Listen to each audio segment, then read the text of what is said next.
నాకు వారం కింద ఫోన్ చేసిండ్రు, ఇద్దరు ఫోన్ చేసి రాత్రి 12:30కు మెసేజ్ పెట్టింది మౌనిక ఫోన్లోకి వెళ్ళి. మాట్లాడిన తర్వాత అన్న మా పరిస్థితికి ఇట్లున్నది, ఆరోగ్యం మంచిగా లేదు, మాకు కనీసం వైద్యం కూడా అందుతలేదు, మేము చాలా ఘోరమైన పరిస్థితిలో ఉన్నామన్నా అని చెప్పని మాట్లాడిన తర్వాత గణేష్ కూడా ఇద్దరు మాట్లాడారు. అదే ఏమైంది, మీకు అన్ని విధాలు అన్ని సౌకర్యాలు గవర్నమెంట్ ఇచ్చినావు కదా, ఇంకోటి వేరేటోళ్ళు కూడా వచ్చి మీకు అన్ని సౌకర్యాలు ఇచ్చిండ్రు, మీకు నౌకరు వచ్చింది, పైసలు వచ్చినాయట కదా మీకు లక్షలు అని చెప్పని అంటున్నారు. అంటే అట్లా కాదన్నా, ఏం రాలేదు, వచ్చిన పైసలు కూడా వేరేటోళ్ళ దగ్గర ఉన్నాయని చెప్పి నాకు మొత్తం ఏం చెప్పలే. సరే మేము వస్తాం, మేము మాట్లాడతాంలే అని చెప్పిన. ఈ లోపల మళ్ళా నిన్న రాత్రి మళ్ళీ ఫోన్ చేసిండ్రు, అన్న ఎవరు పట్టించుకుంటలేరు, వేరే వాళ్ళ దగ్గర పోతే కూడా ఇప్పుడు ఎందుకు వచ్చారు మీరు, మీకేం అవసరం, మేమెందుకు చేయాలి, మీరు ఎవరెవరి దగ్గరకు పోయినండి, వాళ్ళు దగ్గర పెట్టుకున్న వాళ్ళు కూడా ఇంకో తిరిగా మాట్లాడి ఇంతకన్నా ఎక్కువ ఎవరు ఏం చేస్తారు, మేమేం చేసేది ఏం లేదు అని చెప్పిండ్రు. ఇప్పుడు వచ్చినాక తీరా చూస్తే ఏంటంటే వీళ్ళకు వచ్చినటువంటి ఆ 3-4 లక్షల రూపాయలు కూడా, ఆ పైసలు కూడా వేరే వాళ్ళ దగ్గర ఉన్నాయని చెప్పి వాళ్ళు చాలా క్లియర్గా చెప్పారు, పేర్లతో సహా చెప్పారు. ఇప్పుడు ఫోన్లలో కూడా మాట్లాడిపించారు, అవి మనం కూడా అందరూ కూడా విన్నారు. నేను ప్రభుత్వానికి తర్వాత వీళ్ళ గురించి వచ్చినటువంటి వాళ్ళందరికీ కూడా నేను విజ్ఞప్తి ఏం చేస్తున్నా అంటే, బాధితులను ఆదుకోవాలి మన చేతనైతే, లేకపోతే ఉసిపెడితే వాళ్ళనే కొట్లాడుకుంటారు, ప్రభుత్వాలు అన్నీ మనం చూస్తాయి. మేము ఆఖరికి ఇప్పుడు నేను వచ్చినాక మొట్టమొదటి ప్రశ్న ఏం వేసిన అంటే, అసలు ఇక్కడికి వెళ్ళి మీరు ఎందుకు పోయినంటే మాకు తెలియదన్నా, చెప్పిండ్రు తీసుకొని పోయినరు, అక్కడికి హైదరాబాద్ తీసుకుపోయినరు అని. ఆ రోజు నేను తీసుకుపోయిన రోజు మేము అందరం మీడియా అంతా కూడా, నేను రఘు సీను అందరం కలిసి ఇక్కడికి వచ్చి ఇక్కడ ఉంటే ఉన్నప్పుడు ఇక్కడ లోకల్ వాళ్ళు అందరు అన్ని ఆర్గనైజేషన్స్ కలిపి ఏమన్నారంటే, ఒక 2 రోజులల్లా నాగర్ కర్నూలు బంద్ ప్రకటిస్తే ఎట్లయితే మార్వాడి మూమెంట్ అప్పుడు ఆమన్గల్ బంద్ ఎట్లయితే జరిగిందో అట్లా రాష్ట్రాన్ని మొత్తం ఒక్కటి చేసి చేద్దామనే ప్రయత్నం చేసి నిర్ణయం కూడా తీసుకొని వాళ్ళ రాత్రి ఇక్కడ కూర్చొని మీటింగ్ పెట్టి ప్రకటిస్తామని అని అనుకున్నారు. ఈ లోపల మేము హైదరాబాద్ పోయే లోపలనే వీళ్ళు ఇక్కడికి వెళ్ళి కదిలిరని తెలిసింది. మరి దీని ఇంకా ఆంతర్యం ఏమున్నది ఏంది నాకైతే నాకు అర్థం కాలే. కానీ అభ్యంతరంగా మధ్యలో ఈ ఉద్యమాన్ని కాడు వదిలేసిపోయినట్టు కనిపిస్తుంది దీన్ని కంప్లీట్ గా. ఇప్పుడు ఏంటంటే ఆరోగ్యం మంచి లేక హాస్పిటల్ పాలై ఉన్నారు. గవర్నమెంట్ ఇప్పుడు తన ఆల్రెడీ బిడ్డను కడుపులో పుట్టిన 2 నెలల బిడ్డను చంపినరు, దాని కేసులు ఏం పెట్టిరో ఏందో ఇప్పటిదాకా దానికి వాళ్ళని ఏ కేసులలో పెట్టి అరెస్ట్ చేసిర్రో కూడా తెలియదు. ఎందుకంటే మర్డర్ కేసు అయితే పెట్టలే వాళ్ళ మీద, కాలుతో తన్నిర్రు అంటే ఇక్కడ డిఎస్పీ చెప్పిన అబద్ధాలు పలికిండి ఏంటంటే అసలు పాపనే లేదన్నాడు. ఆ పాప ఉన్న వీడియో వచ్చిన తర్వాత దాని మీద మాటలేదు ఇప్పటిదాకా. సరే కేసులు ఒక దగ్గర పక్క కొడితే ఇప్పుడు ఆఖరికి తెలంగాణ సమాజానికి మొత్తం చెప్పదలుచుకున్న ఇంకోటి మనిషి అనేటోళ్ళు ఎవరైనా ఉండేది ఉంటే భూమి మీద వాళ్ళందరికీ చెప్పదలుచుకున్న ఇక్కడ వివేక్ హాస్పిటల్ నాగర్ కర్నూలుకి వెళ్ళి చెప్తున్నా, వీళ్ళిద్దరు రేపు శవాలై చూస్తారా బిడ్డలు లెక్క, లేకపోతే ప్రభుత్వము ముఖ్యమంత్రి నీకు చాలా చెడ్డ పేరు వస్తుంది దీంట్లో. ఆల్రెడీ నువ్వు కేసులు పెట్టియలేదు, వైద్యం కూడా సరిగా అందిస్తలేరు మీరు. ఇప్పుడు ఇమ్మీడియట్ గా జరగాల్సింది ఏంటంటే తన నీమ్స్ కు షిఫ్ట్ చేస్తావా, అదే తన ఆల్మోస్ట్ బిడ్డ చనిపోయిన కాడికి వెళ్ళి ఒక ట్రౌమాలో ఉంది, మెంటల్ ట్రౌమాలో ఉన్నది, మంచి వైద్యం ఇచ్చి వాళ్ళని కాపాడుకుంటారా, లేకపోతే సాకలైలమ్మ మనవాడు రామచందర్ని ఎట్లయితే చంపినరో మేము పోయి చెప్పిన తర్వాత 10 రోజులకు ఆయన చనిపోయిండు, 3-4 రోజుల తర్వాత చనిపోయిండు, తర్వాత మీరే సచిన సంతాప సభ పెట్టి ఎట్లా చేసిండ్రో ఇప్పుడు వీళ్ళని కూడా గట్టినే చంపుతారా? ఫస్ట్ వైద్యం అందియాలి, తర్వాత ఎవరెవరైతే వీళ్ళ దగ్గర పైసలు తీసుకున్నారో వాళ్ళ మీద ఇప్పుడు వీళ్ళు పోయి పోలీసు వాళ్ళకి కంప్లైంట్ ఇచ్చినందుకు పోతే వాళ్ళు కూడా తీసుకుంటలేరట. కంప్లైంట్ తీసుకోవాలి కదా, ఇప్పుడు ఫోన్లలో అయితే మాట్లాడిపించారు, దీనిలో వాస్తవాలు ఏమున్నాయి అవాస్తవాలు ఏమున్నాయి అని కూడా బయటికి తీయాలి. ఇంత ఘోరమైన పాలన మాత్రం నేను అనుకుంటున్న భూమి మీద ఎక్కడ జరుగుతలేదు. ఈ బీహార్లు యూపీలోకి పోవాల్సిన అవసరం లేదు, జంగల్ రాజులకు. ఇది తెలంగాణలో నాగర్ కర్నూల్లో రేవంత్ రెడ్డి పుట్టిన ఊరు 30 కిలోమీటర్ దూరంలో ఇంత ఘోరం ఇంత అన్యాయం జరుగుతున్నది. కడుపు కోత ఆల్రెడీ అయింది, హాస్పిటల్లో రోజు ఇప్పుడు 15,000 రూపాయలట ఖర్చు అవుతున్నది.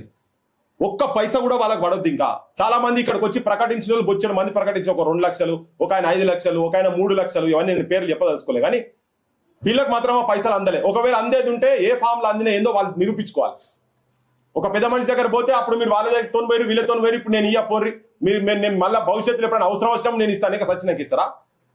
బొంద మీద పోసుకుంటాను వచ్చినాక వాళ్ళ పదొద్దులకు లేక సాగు ఖర్చులకు 5,000 రూపాయలు ఇచ్చి 50 కిలోల బియ్యం వేసిపోతారా? ఇది ఎక్కడ అన్యాయం? కుమ్మేర్ అనేది మొత్తం తెలంగాణను ఆంధ్రప్రదేశ్ను మొత్తం కుదిపేసింది. అక్కడ మనిషి అంటే పాప ఒడిలో చూసిన ఫోటో అట పెడితే కన్నీళ్లు పెట్టని తల్లి లేదు ఇక్కడ. ఆడవాళ్ళు అన్నారు అసలు బాధితులై వెనక ఉండాలని ఇక్కడ చాలా మంది చెప్తా ఉండే. కానీ ఇక్కడ లీడర్షిప్ చేసే వాళ్ళు వచ్చిర్రు ముంగడ పడ్డారు. మరి అర్ధరాంతాన్ని వదిలిపెట్టిపోడు ఏంది? ఈ కథ ఏంది? వాళ్ళే చెప్తున్నారు, వాళ్ళు ఎంత స్పష్టంగా చెప్తారు. నేనైతే ఫుల్లా చెప్తున్నా, తెలంగాణ ప్రభుత్వానికి ముఖ్యమంత్రికి వాళ్ళకు వైద్యం అందిండ్రి, మొదలు వైద్యం అందిండ్రి. ఈ పిల్లగానికి తనకు ఇద్దరిని బుక్కడు బువ్వ పెట్టుండ్రి. ఆ డాక్టర్ కూడా మాట్లాడుకుంటూ అంతకుముందు ఏం తినేదో తిన్నా అని చెప్తున్నది, కానీ మాకు రిపోర్ట్లలో తిన్నట్టు కనబడతలేదు అని. బిడ్డను పొడగొట్టుకున్న తల్లి మానసికంగా ఎట్లుంటది అనేది అందరికీ తెలుసు. అది కూడా 2 నెలల చంటి పాపను పొడగొట్టుకున్న తల్లి మానసికంగా ఎంత క్షోభపడుతుందో అందరికీ తెలుసు. వాళ్ళకు ఎక్కడో దగ్గర రిహాబిలిటేషన్ రెస్క్యూ జాగాలు ఎక్కడ తీసుకుపోయి పెట్టి వాళ్ళని కొంచెం మంచిగా సెట్ అయ్యేదాకా వైద్యం అందించి, ఇద్దరు హ్యాండిక్యాప్ ఉన్నారు. ఇప్పుడు వైద్యం అందియాలే బాధ్యతగా. ఎందుకంటే బిడ్డను మీ ప్రభుత్వంలో కాలుతో తంతే చనిపోయింది, పాప చనిపోయింది. దాని యాక్షన్ ఎట్లా తీసుకోలే. కనీసం వీళ్ళిద్దరినన్నా కాపాడమని నేను రేవంత్ రెడ్డికి, ముఖ్యమంత్రి రేవంత్ రెడ్డి చెప్తున్నా. తక్షణం ఇది చూసిన వెంటనే వీళ్ళ దగ్గరకు వచ్చి గవర్నమెంట్ కలెక్టర్ కూడా ఇమ్మీడియట్ గా రెస్క్యూకి రావాలి. తీసుకొని పోయి 50 లక్షలు తీసుకున్నారు, 60 లక్షలు తీసుకున్నారు. వీళ్ళేమో జనంలో బద్నామైనారు. అసలు వీళ్ళ పేరు చెప్పి కూడా పైసలు తీసుకున్నాడా? ఈ ప్రచారం ఎక్కడికెళ్ళి జరిగింది? దీని మీద కూడా ఎంక్వైరీ చేయాల్సిన అవసరం ఉంది. అవునా? నేను మీకు కూడా అమ్మా, తెలంగాణ ఏం గొడ్డుపోలేదు. ప్రభుత్వం దిగి రాకపోతే మేమే 10 మందిని చూస్తాం, మేము కూడా చూస్తాం. తీసుకొని పోయి అవసరమైతే మేమే వైద్యం చేపించే ప్రయత్నం చేస్తాం. ఆ ఒక్కటి మాత్రం మా తరఫుకి అయితే మేము చేస్తాం. మీరు ఈ పురుగుల మందు తీసుకొచ్చుకొని ఇళ్లలో పెట్టుకొని మీరు చచ్చిపోవడం ఇవన్నీ కాదు. ఇప్పటికే తెలంగాణ మొత్తం ఆత్మహత్యలతోటి, తెలంగాణ చరిత్ర అంటే ఒక ఆత్మహత్యల చరిత్ర అయిపోయింది. గింత ఘోరం ఉంటుందా? గింత అన్యాయం ఉంటుందా? ఏ పాలనలో ఏ రాజ్యం ఉన్నాము? డొక్కలు ఎండిపోయినాయి అక్కడ. పొద్దున్నకి ఇంత టిఫిన్ పెట్టినా ఇప్పటివరకు ఎట్లా చేస్తారా? అరే ఏం దుర్మార్గులే, నాకు అర్థమైతే లేదు. వాళ్ళ పైసలు తీసుకొని జనం వాళ్ళ గురించి ఇచ్చిన పైసలు ఇస్తే హాస్పిటల్లో పడమని ఫోన్లు చేస్తే కూడా ఏం భాష మాట్లాడుతున్నారు? ఏంది? ఏం సంస్కారం ఇది? ఏం ఆర్గనైజేషన్లు ఉన్నారు మీరు? ఏం పని చేస్తున్నారు? ఇది ఎక్కడి కథ? ఇచ్చులు కచ్చకాయ లెక్క పెడతారా? ఈ టైంలో పేషెంట్ హాస్పిటల్ ఉన్నది, 5 రోజుల నుంచి ఉన్నది, తిండికి లేదు, హాస్పిటల్ బిల్లుకు లేవంటే డైరెక్ట్ హాస్పిటల్ నెంబర్ కొట్టమంటే కూడా దానికి కూడా కాదంటారు కదా, కేసులు పెట్టుకోపోమని. ఏంది ఇది? నేను వాళ్ళ లీడర్లకు కూడా చెప్పదలుచుకున్నా. ఏంది ఇది? ఎక్కడ కథ? ఇది ఎక్కడ అన్యాయము? ఇంత దుర్మార్గం ఉంటుందా? ప్రజల గురించి కొట్లాడేటోళ్ళు కూడా మనం కూడా ప్రవర్తనకి ఇట్లుంటుందా? రేవంత్ రెడ్డి గారు, ముఖ్యమంత్రి గారు సోయికి రాంది జరా, వెంటనే దీని మీద చర్య తీసుకోవాలి. ఆయన జిల్లా అదే కూతవేడు దూరంలో ఉన్నది. నువ్వు మొత్తం యమహా మీద ఈ చుట్టుపక్కల మొత్తం తిరిగినోనివే కదా, తెలుసు కదా, నాగర్ కర్నూలు అంతా తెలుసు కదా, చదువుకున్న రోజుల్లో కూడా అంతా కూడా. ఇమ్మీడియట్ గా నీ జిల్లా, నీ ఊరు పక్కోళ్ళు బయట రాష్ట్రాల్లో వచ్చి ఇక్కడ జర్నలిస్ట్ని పట్టుకపోతున్నప్పుడు నీ సోయలేదు. కానీ వీళ్ళు మాత్రం చచ్చిపోతే మొత్తం మళ్ళొకసారి నేను చెప్తున్నా, ఒకవేళ వీళ్ళకి కనుక ఏమైనా అయితే తెలంగాణ మొత్తం పోస్టర్లు వేసి తిప్పుతాను. నా పాపదును వీళ్ళిద్దరు పెట్టి మొత్తం తెలంగాణ మొత్తం ఓటింగ్లు పెడతా. నువ్వు హాస్పిటల్ ప్రైవేట్ హాస్పిటల్ ఇనాగ్రేట్ చేసేందుకు పోయి చేస్తున్నారు కదా మీరు, మొత్తం పెట్టి వీళ్ళ బొమ్మలు పెట్టకపోతే చూడు. ఏమన్నా కానీ నువ్వు బొక్కల వారేస్తావా, నువ్వేం వారేస్తావా, దేనికైనా సిద్ధం ఉన్నా ఇక్కడ. కానీ ఇది వీళ్ళకి మాత్రం వెంటనే వైద్యం అందాలే. ఆమెకేం కావద్దు. 6 నెలలు నువ్వు టేక్ ఓవర్ చేయాలి కంప్లీట్ గా. గవర్నమెంట్ మొత్తం వీళ్ళని ఆదుకోవాలి, ఇద్దరికి నౌకర్లు ఇవ్వాలి. నువ్వు పైసలు కాదు, నీ పైసలు పెంట మీద పోస్తారు, నీ పైసలు అవసరం లేదు.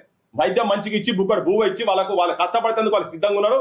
వాళ్ళకు నౌకరు ఇచ్చి ఆ దుర్మార్గులు ఎవరైతే ఉన్నారో, వాళ్ళ ఇంట్లో సామాన్లు ఎత్తుకపోయిన వాళ్ళు ఎవరైతే ఉన్నారో వాళ్ళు కంప్లైంట్ ఇస్తేందుకు పోతే కూడా వాళ్ళు పట్టించుకుంటలేరు. ఆ ఫోటోలు అయితే ఇంతకుముందు చూపించినాం, ఎంత అన్యాయం, ఎంత ఘోరంగా ఉన్నాయంట ఆ ఫోటోలు కూడా. అయ్యో మొత్తం చెల్లా చెదరు చేసిరు, కంప్లీట్ గా చెల్లా చెదరు. ఇళ్లలో పోతే వాళ్ళకు ఉన్నదే రేకుల ఇల్లు మొత్తం ఆగమాగం నాశనం చేసి పడేసారు. ఆ జాతర పోయేటందుకు తెచ్చుకున్నటువంటి సామాన్ కూడా మొత్తం సర్వనాశనం చేసి పడేసారు. మొత్తం చూడండి ఒక్కసారి, జనం మొత్తం చూడాలి. ఇదిగో ఇది తెలంగాణ రాజ్యం. ఒక దిక్కు బుల్డోజర్ రాజ్యం నడుస్తున్నది, ఒకటి ఇది హైడ్రా రాజ్యము. వెలుగుమట్ల ఇండ్ల పేదోళ్ళ ఇళ్ళ ఏం పైసాచికమా, ఏం పగలగానే నాకు అర్థం కాదు. గిట్లా బాధ్యుల ఇళ్ల మీదకి పోయి ఇల్లు కూడా కొడతారు, కంప్లైంట్ తీసుకోరు పోలీసు వాళ్ళు. ఒకవేళ మీరు తీసుకున్నారనుకో, మీరు చర్య ఏం తీసుకున్నారు చెప్పండి? కంప్లైంట్ తీసుకుంటున్నారు, ఉల్టా వాళ్ళని కొడుతున్నట్ట, సిగల్ బట్టి లేడీ కానిస్టేబుల్తో కొడుతున్నట్ట. మళ్ళీ అమ్మనా బూతులు, ఎల్లులు ఎమ్ములు అనుకుంటే అమ్మనా బూతులు తిట్టుడు. ఏం సంస్కారము, ఏం రాజ్యము, ఏం ప్రజాపాలన ఇది? దామోదర్ రాజనరసింహ గారు హెల్త్ మినిస్టర్ కదా, ముఖ్యమంత్రి, మీరిద్దరికి విజ్ఞప్తి ఏంటంటే 3 రోజులు వీళ్ళను షిఫ్ట్ చేయండి హైదరాబాద్. ఇది కాకపోతే మాత్రం మేమైతే ఊకునే సమస్యనే లేదు. తెలంగాణలో మొత్తం ఏ సంఘాలు ఎవరైతే బయట ఆడవాళ్ళ సంఘాలు అన్ని కూడా తీసుకొస్తాం, లొల్లి పెడతాం. మీరు ఇమ్మీడియట్ గా మీరు షిఫ్ట్ చేసి చేయకపోతే మాత్రం పరిణామాలు మీ ఇష్టం. దీని గురించి దేనికంటే దానికి పోతాం. వెంటనే వీళ్ళకి మాత్రం వైద్యం అందియాలి, వీళ్ళకి నౌకరీ ఇవ్వాలి, వీళ్ళకి సెక్యూరిటీ ఇవ్వాలి, వీళ్ళకి ఏం కాకుండా చూడాలి. నీకు కూడా చెప్తున్నాం గణేష్, నువ్వేం తొందరపడకండి. సరే ఇన్ని రోజులు మీరు నాకు వారం రోజులైంది ఫోన్ చేసి మేము చూస్తున్నాం, సరే ఏమవుతుందని హాస్పిటల్ అనగానే రాత్రి మా వాళ్ళకి ఫోన్ చేసినాం. వీడికి వచ్చారు 12:30 1 అవుతుంది అనుకోని ఇక పొద్దుగా లేచి వచ్చినాం ఇక్కడికి.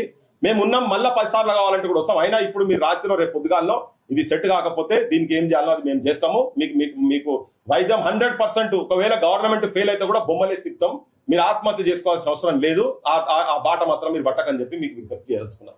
తెలంగాణ సమాజం కూడా దయచేసి ఇవన్నీ చూసేటోళ్ళందరూ కూడా మీరు అన్ని అడ్డమైన దానికైతే మెసేజ్లు పెడతారు కదా, దీనికి పెట్టి గవర్నమెంట్ ఒకసారి అడగాలి. మేము ఏం అడుగుతాం, గొంతమ్మ కోరికలు ఏం కాదు ఇక్కడ చేసేది.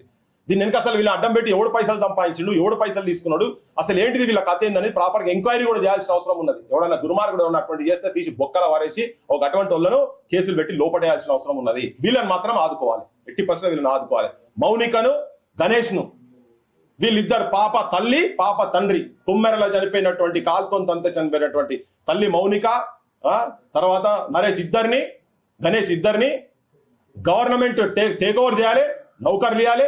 అవసరమైతే మీరు హైదరాబాద్ కి షిఫ్ట్ చేస్తారా, ఏం చేస్తారా, ఒక డబల్ బెడ్రూమ్ ఇమీడియట్ గా ఒకటి ఫ్లాట్ ఒకటి ఇచ్చి పెట్టి వాళ్ళకి ఎక్కడో దగ్గర నౌకర్ ఇచ్చి వాళ్ళని కాపాడాల్సిన బాధ్యత రేవంత్ రెడ్డి మీద ఉన్నది. తెలంగాణ ప్రభుత్వం ప్రజాపాలన అని చెప్పుకుంటున్నటువంటి రేవంత్ రెడ్డి ప్రభుత్వానికి, ముఖ్యమంత్రికి ఆ బాధ్యత ఉన్నదని చెప్పి విజ్ఞప్తి చేస్తాం. ఏం కాదు, వాళ్ళు వెనక ముందు అయితే ఆ పని మేము చేస్తాం. మీరు బేఫికర్ ఉండండి, మీరు బేఫికర్ ఉండండి. ఈ ఆత్మహత్యలు, మందులు తాగుదాము ఇవన్నీ కాకండి. అయితే ఒకటేంటంటే బాధితులు ఫోన్ చేస్తే ఏమన్నాడు ఇంత ముందు మాట్లాడు, అది ఏం భాషనే అది, బేకూఫ్ మానివా అవులా కానివా, పాపం చనిపోయింది తండ్రి, అది వీళ్ళ పైసలు మీ దగ్గర పెట్టుకున్నారు కదా, ఆ మాట ఎట్లా మాట్లాడతారు? మంచిగా లేదంటే ఇమీడియట్ వెంటనే రావాలి, నీ జేబులో ఉంటే ఇచ్చిపోవాలి. కానీ వాళ్ళు ఇప్పటి నుంచి కాదు, ఇంతకుముందు అర్ధగంట కిందికి వచ్చి కొట్ట వచ్చిపోయినట్టు ఎవరో. ఇదేం సంస్కారం, ఇవేం సంస్థలు మీరు చెప్తున్నది ఏంది? బయట చెప్పేటి శ్రీరంగ నీతులట, మీరు చేసేటి ఏంది? ఏం పనులు ఈ పనులా? పాప చచ్చిపోతే ఆడి పాపం ఏదో శవం కాడికి వచ్చి ఇచ్చినట్టు పైసలతోటి మీరు ఊరేకుంటా కివా మీ తమాషాలు చేసుడు. ఇది మంచిది కాదు, ఇది మంచి పద్ధతి కాదు. ఇప్పుడు చెప్పేసింది కదా ఆయన, పోలీస్ కేసు పెట్టుకో ఇవన్నీ చెప్పిండు కదా. మరి వాళ్ళ సంస్థలు మీరు హైదరాబాద్ ఎన్ని రోజులు ఉన్నారు? 4 రోజులు ఆల్మోస్ట్. ఎక్కడ ఉన్నారు? మీ పైసలు మీరే ఖర్చు పెట్టుకున్నారా? వాళ్ళకు కూడా మీరే పెట్టినా? అంటే మీకు ఇచ్చిన పైసలకెళ్ళి వాళ్ళకి కూడా ఖర్చు పక్కా కదా? అయితే ఏమ్మా మౌనిక, అదే మీ పైసలకెళ్ళే ఖర్చు అయినాయి అంటున్నారు, అంతే కదా? ఎన్ని పైసలు దాకా ఖర్చు అయినాయి? అట్లా అంటే ధర్నాలు చేసిరు, అయిపోయింది, మీ సమస్య అంతా పరిష్కారం అయిపోయింది. మీకు ఇంకేం కావాలి బాబా? మీకు అన్నా ఇంకా ఏమైంది అన్న? ఇప్పటి వరకు వాళ్ళని అరెస్ట్ చేసిరు కదా, మళ్ళీ వాళ్ళు ఎమ్మడే జరుగుతున్నారు, ఇంకేం లేదంటే ఇంకా న్యాయం జరిగింది కదా. నీకు 4 లక్షలు వచ్చినాయి, వాళ్ళు జైలుకి వచ్చారు, బయటకు వచ్చారు, ఇంకేం న్యాయం కాదు చెప్పు? నీకు న్యాయం జరిగింది, ఇంకేం సాల్వ్. తప్పుదారి కేసును టేకప్ చేసిరనే మాట మాట్లాడుతారు కదా. ఇదే ప్రకటన ఇది జనమంతా కూడా చూస్తున్నారు కదా. నిజంగానే ఇక భవిష్యత్తులో మీరు ఏం తప్పులు చేయకండి. మీరు ఇటువంటి కేసులు కూడా టేకప్ చేసి మధ్యలో వదిలేసి ఉరుకుడు ఇటువంటి కూడా చేయకండి. ఇక్కడ లోకల్ చాలా మంది పాపం చాలా ఇబ్బంది పడ్డారు, చాలా బాధపడ్డారు. వాళ్ళందరూ అయితే కొట్టుకున్నారు ఒకరోజు. మా ఇంట్లో బిడ్డ చచ్చిపోయిందా, మా ఇంట్లో బిడ్డ చచ్చిపోయిందా అని బీసీ ఆర్గనైజేషన్లు కావచ్చు, కొంతమంది ఎస్సీ ఆర్గనైజేషన్లు కావచ్చు, ఎంఆర్పిఎస్ వాళ్ళు కావచ్చు, నాతో కూడా చాలా మంది మాట్లాడారు. టీచర్లు మాట్లాడారు నాతో, ఎంప్లాయీస్ మాట్లాడారు నాతో. అరే అన్న ఏం జరుగుతున్నది ఇక్కడ? ఇదంతా మా బిడ్డ మా దగ్గరకి ఇంత దారుణం చేస్తే మేము కాపాడలేకుండా పరిస్థితిలో మేము ఉన్నాం. ఇది ఎక్కడ వీళ్ళకి ఇట్లా చెప్పకుండా చేయకుండా వీళ్ళు గట్ల పోయినారు. వీళ్ళంటారు మాకేం తెలియదు, ఇట్లా మనం పొడుచుకుంటూ చెప్పించారని చెప్పని వీళ్ళు చెప్తున్నారు. ఇది మంచి పద్ధతి కాదు. ఇది ఇంకేమని చెప్తారా? చెప్పండి. ఇదేనా మాకైతే చాలా ఇది చేస్తారు. మాకు ఎవరు అయితే పైసలు ఇవ్వలేదు ఇప్పటి వరకు చెప్తున్నా, మాకు ఎవరు ఇవ్వలేదు. చాలా మంది ఇంకా 2 లక్షలు రావాలన్నా.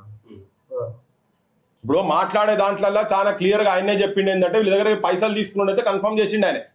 మేము ఇయ్యమన్నామా, నువ్వు వాళ్ళని పట్టుకరా, నువ్వు పోలీసు అంటే కాలు పెడతా మెడకు పెడితే కాలు పెట్టే మాట మాట్లాడుతున్నారు వాళ్ళు. పైసలు వీళ్ళ దగ్గరికి తీసుకోండి, నీ పైసలు ఎక్కడ రాబాయి, నేను ఎందుకు తీసుకున్నా, ఈ మాటలు మాట్లాడారు కదా. నేను అలాంటి తీసుకున్నాను ఒప్పుకుంటున్నాడు కదా, క్లియర్ కట్ ఒప్పుకుంటున్నాడు. కానీ ఇచ్చే ఉద్దేశం హాస్పిటల్ ఉన్న 20,000 అయిందని కూడా అంటుంటే కూడా, హాస్పిటల్ బిల్లు ఉన్న 20,000 కూడా అయినట్టు కూడా దాన్ని కూడా కాదంటున్నారు కదా. పైసలు తీసుకున్నది పక్క. అదేంది బాధితుల పైసలు తీసుకున్నాడు. ఎన్ని రోజులు తీసుకొని 3 నెలలు అవుతుంది. 3 నెలలు అయింది. ఇప్పుడు తల్లి ఉన్నది, ఇక్కడ చనిపోయిన పాప తల్లి ఉన్నది, తండ్రి ఉన్నది. వీళ్ళని కాకుండా ఇంకెవరు ఉంటారు ఇంకా ఇచ్చేందుకు? అంటే ఎగ్గొడదాం అనే ప్లాన్ లో ఉన్నారా? తెలంగాణ సమాజం మొత్తం చూస్తున్నది మీరు చేసే ఆగడాలు. ఇది మంచి పద్ధతి అయితే కాదు. నేను చెప్పదలుచుకున్నాను, ఇంకా హార్ష్గా మాట్లాడతలేను. కానీ ఇప్పటికైనా సెటరేట్ కాకపోతే ఒకవేళ అదే మీరు వచ్చి తప్పైంది అంటారు కదా, ఇంకొకసారి ఇటువంటి ఇన్సిడెంట్స్ అసలు రాకండి. వాళ్ళే చూసుకుంటారు, బాధితులు ఇంకెక్కడ బాధితులు అట్లే చూసుకుంటారు. కానీ బాధితుల తరఫుకెళ్ళి వచ్చినట్టుగా కొట్లాడినట్టుగా చేసి ఇవన్నీ ఎవరిని రానియకుండా చేసి ఇప్పుడు అంటున్నట ఎవరు నేను ఎవరి దగ్గర పోయినా అన్నావు నువ్వు? వీళ్ళు కాకుండా నిన్న పోయింది తీర్మానం అప్పుడు 2 లక్షలు అనౌన్స్ చేసిండు కదా. ఇచ్చిన అని చెప్పేసి డైరెక్ట్ ఆడికే సార్ మీరు ఇట్లా చేసారు, మీరు అందరికి ఇప్పుడు ప్రతి ఒక్కరు ఇట్లా అడుగుతున్నారు మీకు ఇచ్చిరానని. ఏం సార్ ఇట్లా అంటే ఇచ్చినా అని చెప్పాను బాబు, మీకు ఇద్దామని అక్కడిక్కడ వస్తే మీరు ఏడ లేకున్నారు అని అంటే, సార్ అప్పుడంటే మేము లేకున్నా, మేము ఎక్కడెక్కడ తీసుకెళ్ళారు మాకే తెలియదు, మాకు హైదరాబాద్ తెలియదు, మేము హైదరాబాద్ లో కొత్త, మేము ఎవరో తీసుకెళ్ళి మాకు తెలియదు సార్, మీరు వచ్చిరని కూడా తెలియదు అంటే, సార్ ఇప్పుడు మేమైతే ఇక మేము మరీ బాగాలేదు అంటే కొన్ని వాటర్ ఉడికింది లేదు సార్ చెప్పాలంటే, ఇంకా మరి ఘోరం సార్. ఆడుకోతే ఇట్లా ఆయన ఎట్లా అంటే నార్మల్ గా మాట్లాడుతుండే, ఏం జరిగింది మీకు అన్నట్లు మాట్లాడుతుంది. మేము హోలాగాలం ఇక్కడికి వచ్చినట్లు సార్ మీరు పిలుస్తున్నారు కదా సార్, మీరు ఒక ఏనిచ్చి 2000 అన్నీ ఇవ్వండి సార్, మేము ఇంటికి వెళ్తాం అంటే ఏమి ఇవ్వలేము బాబు, మేమైతే ఎప్పుడన్నా ఫ్యూచర్ లో ఇస్తే ఇస్తాం కానీ ఇప్పుడైతే ఏమి ఇవ్వలేము, వెళ్ళిపోండి అని డైరెక్ట్. ఇప్పుడు నాయకులకు అలవాటు ఏంటంటే ఇక బాధితుల దగ్గర రాగానే ప్రకటన చేస్తారు వీళ్ళు, 2 లక్షలు 5 లక్షలు 10 లక్షలు ఇవన్నీ బయట జనం చూసి పాప చచ్చిపోయింది కానీ వీళ్ళకి మాత్రం బొచ్చెడు పైసలు వచ్చినాయి జనం అనుకుంటారు. ఇక వాస్తవాలేమో గిట్లుంటాయి. నిన్న పోయిండట ఆడికి పోయిండట, ఆఖరికి రిటర్న్ పోయేందుకు 2000 రూపాయలు అడుగుతా కూడా నేను ఇయ్యాను. ఇది ఎక్కడిది ఇది? ఇప్పుడు జనం ఏమనుకుంటారు, ఆయన పైసలు ఇచ్చినానే అనుకుంటారు కదా, వీళ్ళు తిన్నారు అనుకుంటారు. ఆయన కూడా మాట్లాడుకుంటూ తాగి కథం చేసినారు, ఏం చేస్తారు తాగితే ఇక్కడ అట్టబడిసి వస్తుండే. భార్యనే చెప్తున్నది హాస్పిటల్ నన్ను వదిలిపెట్టి 5 రోజుల నుంచి ఇక్కడ నుంచి ఎక్కడికి కదలేదు అని. ఇది ఎక్కడ దుష్ప్రచారాలు చేసాడు. ఇట్లాగా చేసేది మీరు. మీకు ఏమైనా కోపం ఉంటే ఆ సంస్థల బట్టి మీరు ఉంచుకోండి, కానీ బాధితులు మీ దగ్గరకు వచ్చినప్పుడు కనీసం మర్యాదగానే ప్రవర్తించాలి కదా. మీరేం రాజకీయ నాయకులు అవుతారు, మీరేం వ్యవస్థలు మీరేం మార్చుతారు, ఇది ఎక్కడ కదా.